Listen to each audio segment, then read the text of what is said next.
ഇന്ന് ഞാൻ നിങ്ങളോട് സംസാരിക്കുന്നത് തൈറോയ്ഡ് ഹോർമോൺ അസുഖങ്ങളുള്ള, അതായത് ഹൈപ്പോതൈറോയിഡിസം അസുഖങ്ങളുള്ള ആളുകൾക്ക് പ്രത്യേകമായിട്ട് എന്തെങ്കിലും ഡയറ്ററി റെസ്ട്രിക്ഷൻ ഉണ്ടോ എന്നുള്ള ഒരു മിത്ത് ബേസ്റ്റ് ചെയ്യാനായിട്ടാണ്. അപ്പോൾ നമുക്കറിയാം, പലപ്പോഴും പല ഓൾട്ടർനേറ്റീവ് മെഡിസിൻ പ്രാക്ടീസ് ചെയ്യുന്ന ആളുകളും പലപ്പോഴും പറയാറുണ്ട്, തൈറോയ്ഡ് അസുഖമുള്ളവർ, ഹൈപ്പോതൈറോയിഡിസം ഉള്ളവർ ഗോയിട്രോജൻസ് ആയിട്ടുള്ള ക്യാബേജ്, കോളിഫ്ലവർ, ലെറ്റൂസ് അങ്ങനെയുള്ള സാധനങ്ങൾ, അല്ലെങ്കിൽ സോയാബീൻ കണ്ടൻറ്റ് കൂടുതലുള്ള ഐറ്റംസ് ഒന്നും കഴിക്കരുത്, പല റെസ്ട്രിക്ഷൻസ് ഉണ്ടെന്നൊക്കെ പറയാറുണ്ട്. എന്നാൽ ഇതൊന്നും യഥാർത്ഥത്തിൽ വലിയ രീതിയിൽ ഓട്ടോഇമ്യൂൺ തൈറോയ്ഡ് ഡിസീസ് അഥവാ ഹഷിമോട്ടോ തൈറോയിഡൈറ്റിസിൻ്റെ ക്ലിനിക്കൽ കോഴ്സിനെ ബാധിക്കുന്നില്ല എന്നുള്ളതാണ് സത്യം.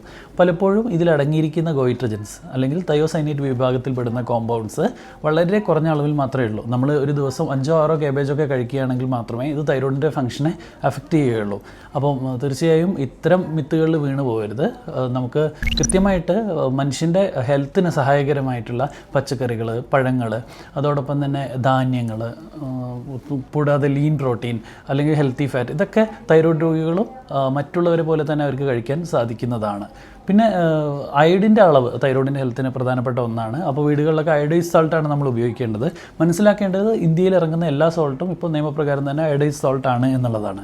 പിന്നീട് ഇപ്പോൾ വരുന്ന ഒരു വളരെ ഫാൻസി ആയിട്ട് ആളുകൾ ഉപയോഗിക്കുന്ന ഒരു സാധനമാണ് റോക്ക് സോൾട്ട് എന്ന് പറയുന്നത്. അപ്പോൾ റോക്ക് സോൾട്ട് ഉപയോഗിച്ചതുകൊണ്ട് പ്രത്യേകിച്ചൊരു ഗുണം, അഡീഷണൽ ബെനിഫിറ്റ്സ് ഒന്നും ഈ പറഞ്ഞ പോലെ ഇല്ല. പലപ്പോഴും റോക്ക് സോൾട്ടിൻ്റെ അമിത ഉപയോഗം റിസൾട്ട് ചെയ്യപ്പെടുന്നത് കുറച്ചുകൂടി കണ്ടാമിനൻസും മറ്റു കാര്യങ്ങളൊക്കെ നമ്മുടെ ഭക്ഷണത്തിൽ ഉൾപ്പെടാനാണ്. അതുകൊണ്ട് തന്നെ കൃത്യമായിട്ട് അയഡൈസ് സോൾട്ട്, സാധാരണ അയഡൈസ് സോൾട്ട് ഉപയോഗിക്കുക.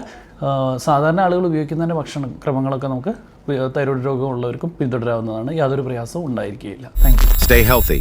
Follow for more.